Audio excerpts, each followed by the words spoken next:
Thomas, we can start with the team news, and also can you give us a bit of clarity on when you expect Dejan Kulusevski to be back as well? Yeah, team news.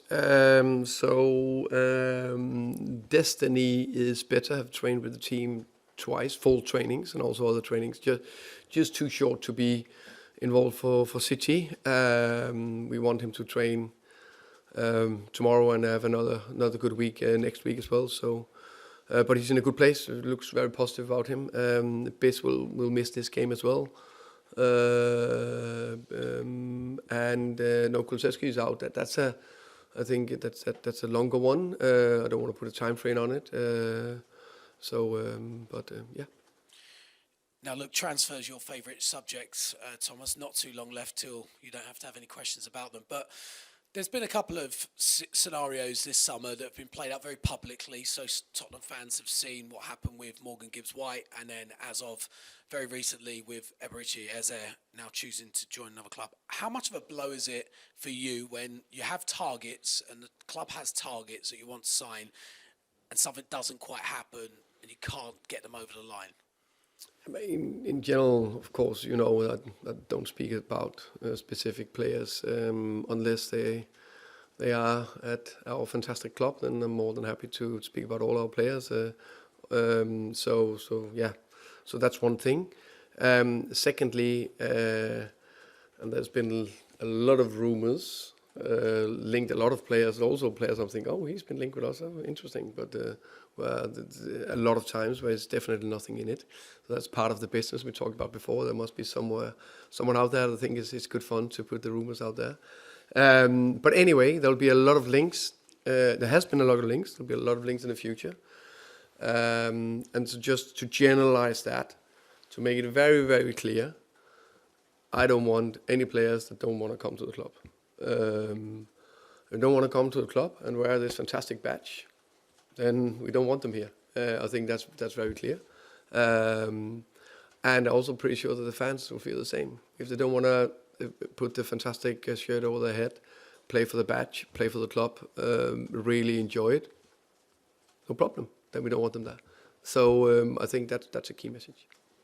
What message would you give to those fans, though, who see those names, probably understand everything you're saying about wanting to come here, but maybe set their hopes and expectations on those players potentially coming? What's your message now to fans, considering there's only 9 days left in the window? I think, as I said, there's a couple of things. I said it many times, I'll say it again. The club is working very hard to see if we can strengthen the squad, and we only want to strengthen the squad with players that we think is good enough, we can improve the squad.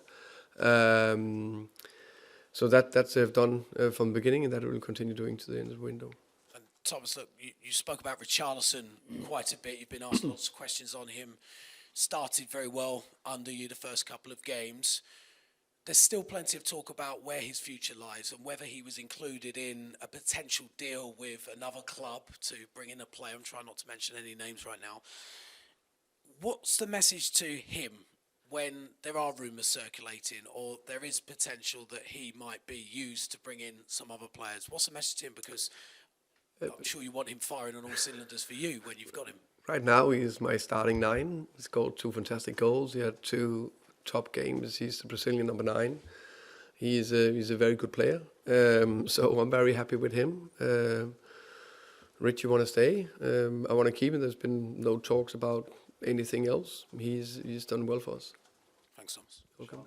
Afternoon, Thomas. Afternoon. In terms of your creative options at the moment within the squad, I mean, how do you view that area of the pitch? And are the club actively looking for a player in that particular area?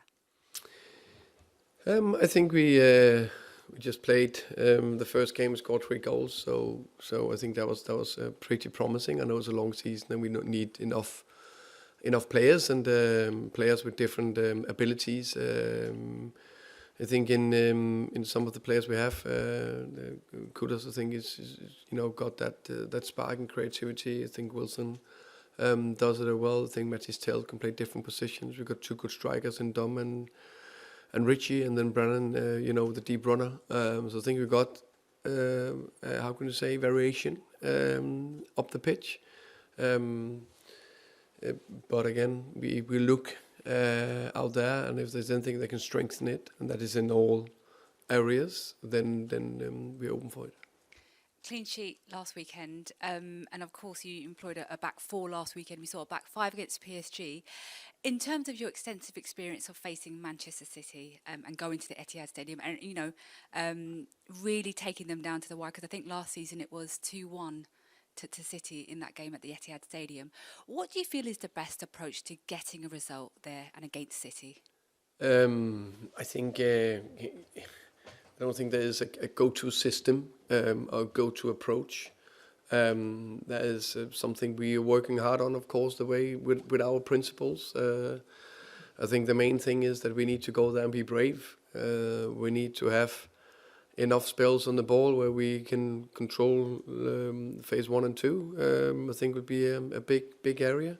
And then I think it's a team that has been except from last year, I think the 4 or 5 years before that, they were probably the best team in the world. And there's no doubt that they want to bounce back. They've definitely been active in the transfer window. If I know Pep well enough, he'll do everything he can to have demands, but also to push the players and want to bounce back, and they'll come flying out. So we definitely need to be good on the defensive side of the game, but that's not only low; it's also hopefully being brave in the high pressure. So I think it's about brave and aggressive is 2 keywords. I mentioned the game against PSG. Obviously, it was a really good performance for around 80 minutes. I know the result wasn't the one that you'd wanted. A great performance and a result against Burnley last weekend. So if you were to go to the Etihad Stadium tomorrow and get a positive result, what kind of a message do you think that would send out to everyone? What kind of a marker do you think it could put down early on in this campaign? No, I think the next game is the most important game, and that is against City. One of the 3 big contenders for the titles. We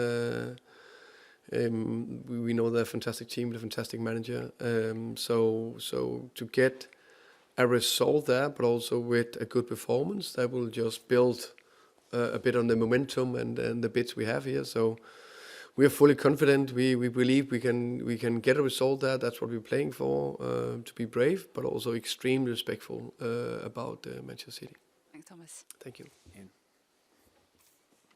Hi Thomas, how are you? I'm good, thank you. You stated earlier you only want players to come and play for you at this club that want to wear the shirt, really want to wear the shirt, and really committed. In that respect, is it a positive then that the player you were chasing this week, who is an Arsenal supporter and has wants to go to Arsenal, actually looks like he's going to join Arsenal rather than come and join you? I don't know about whoever the player is, whoever they support. I actually do not care too much about, because we all have a past. The main thing is if the player want to come or not want to come. So if they are from Spain, Denmark, Brazil, doesn't matter.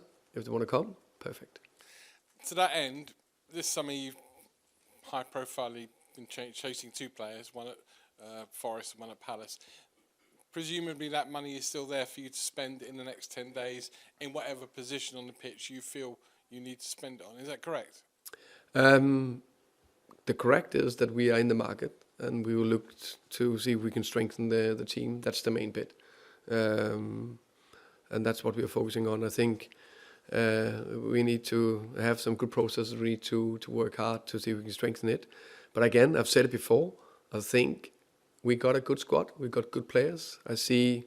Just saw 23 committed players working very hard on the game plan for Man City tomorrow, and that's what I'm excited about. And despite the long-term injuries you have with James Maddison and Dejan Kulusevski and Heung-min Son having left the club, you're confident, off the back of that answer I take it, that if you don't sign anybody between now and the closing of the transfer window, this club is well equipped to be very competitive in the Premier League and Champions League? I think it's a good question. Of course, we need to do everything we can to make sure we are as competitive as possible. As I said before, I think we got 6 good front players that I think is very competitive and across all the competition we're going into. And then Kulusevski, he will come back in this season. I think that's a big thing. It's probably longer term with Maddison, unfortunately. but I'm also pretty confident that we will sign a player before the end of the window. Hi, Thomas. Yeah, hi. It's kind of following on from that in a way, and I guess it's about those numbers. It's about Kudus and Palhinha coming in as the two new faces, but then Sonny and Madders going out. So is the squad really stronger than the one you inherited when you first came in?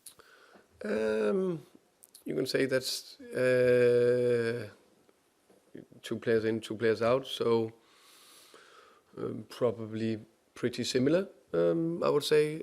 But also, as I said, I think my first press was that I think it's a good squad. I think there's some talented players. I think there's some quality players in there as well. So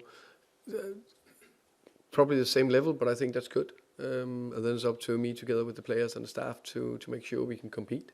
And then, as I said, we do what we can to strengthen it.